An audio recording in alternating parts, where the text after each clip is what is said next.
Hey everybody, I basically am going to freestyle this video. It is about the top 10 Stephen King movies that have been made from the awesome author's writings.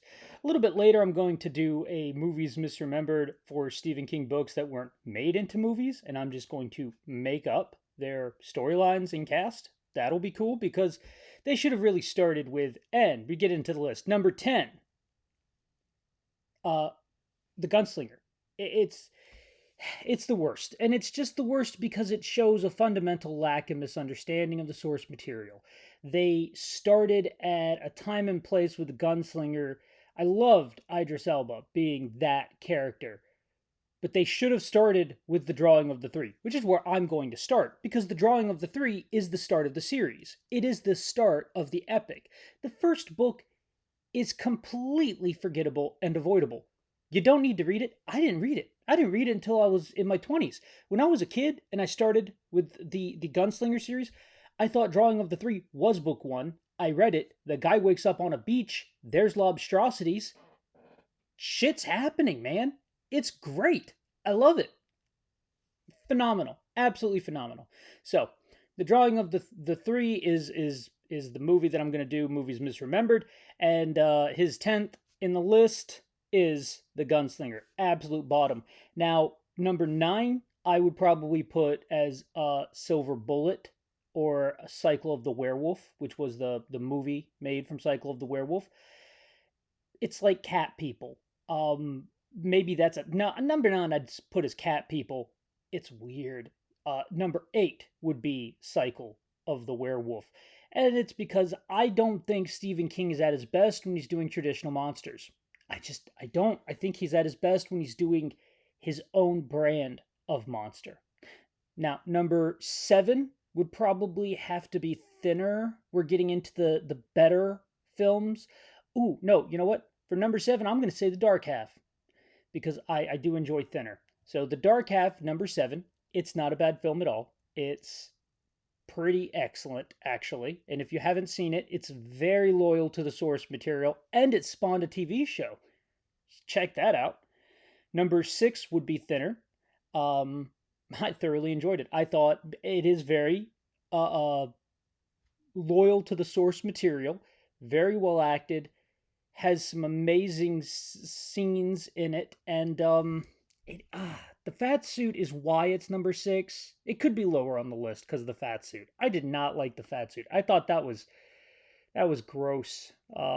And gross in a way that they should have gotten a bigger actor who was willing to lose the weight, and then given him the time to lose the weight.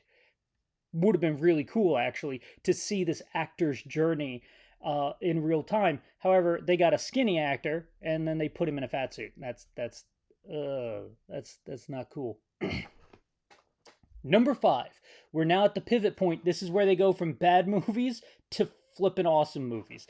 And there's a lot to choose from, so get ready. Number 5 is going to be Maximum Overdrive.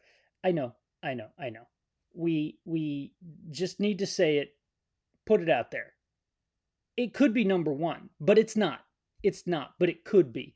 And you need to watch its unrated version of Maximum Overdrive because that's the one that has the soda machine shooting out cans with such velocity that they bludgeon a child to death. It's unique. It's in a field of its own. Number 4. Oh, these are going to get very tough very fast because I know what my top 2 are, but we have so many good movies. I will, however, put here, number 4 would probably be It, Chapter 1. I want to save that one for number 3, because this is my personal list. And It, Chapter 1 is a phenomenal horror movie. Top-notch, one of the best.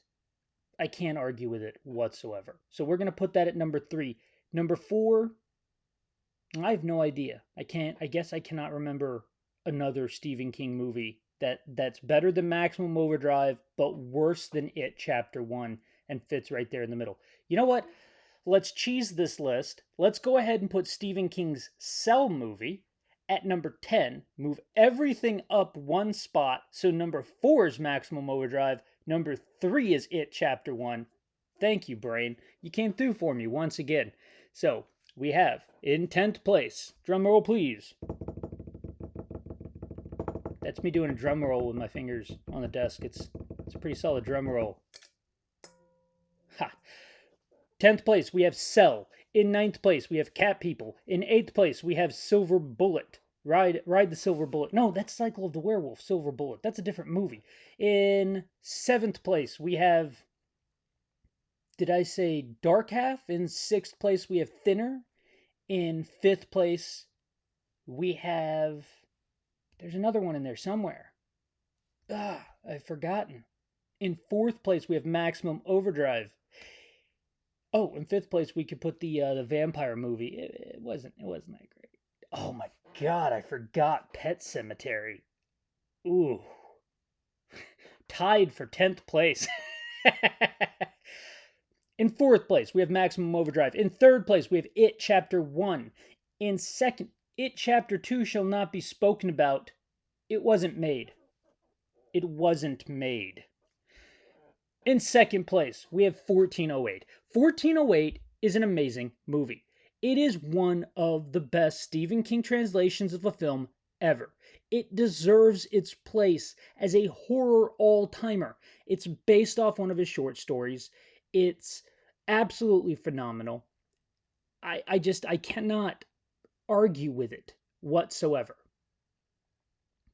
It's just great. And the best part is, it has multiple endings. And the endings, I believe there's 3 of them in total. I'm not going to give them away. But if you get the Blu-ray, you have to get the one with the special features that have the extra endings in them. Because it's truly something unique. They made different endings for different countries. So I would highly look for that. It's some of John Cusack's best work. It is some of Stephen King's best work, and it's the best translation, or one of the best translations, from a Stephen King story into a movie. 1408 deserves its place in the Hall of Fame as far as I'm concerned. Now, John Cusack would later go on to completely destroy all credibility that he has with me by doing Cell. But that's okay, because he saves it when he does Ice Harvest. If you haven't seen Ice Harvest, I'd highly suggest it. Maybe that's one for movies misremembered. Number 1, the best Stephen King movie translation, period. The Mist. The Mist. It's the best. It's absolutely phenomenal. It's the only movie Stephen King watched based off one of his short stories where he watched the ending and he said publicly, that's better than my ending. That ending was the perfect way to end it. And if you know how it ends, you know how it ends. I've seen it twice. I'm not going to watch it again. The ending is that. It's that. That's the ending. Is I can't watch it a third time. I've watched it. I know what it is. It's the best. I'll watch 1408. I've watched it like 50 times. It's one of my favorite horror movies. But The Mist, 2 is my maximum time to watch that movie. So, that was 10 of Stephen King's best movie translations. Honorable mentions, of course, go to The Stand and the 1980s rendition of It and Rose Red. These are short series, I would consider them to be, like limited series based off Stephen King's work. All really good. Definitely deserve a place in your collection. Get them on Blu-ray so they'll last forever.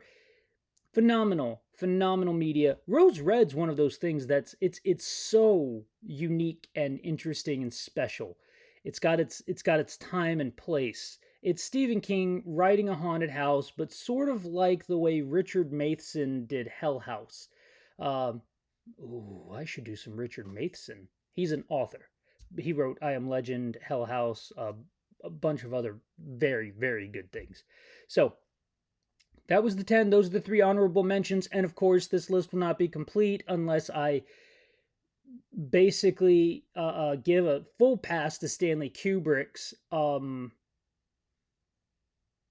masterpiece, whatever it might be called, The Shining, because that's detached. It's completely separate from Stephen King's work.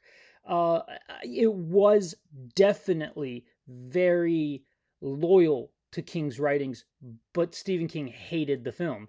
And Stanley Kubrick took the opportunity to make something truly unique and separate from the source material.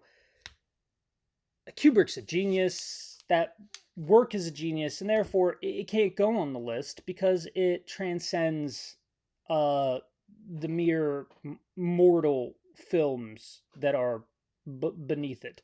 I know that sounds hoity-toity and haughty, but hey, it's my list. Do your own.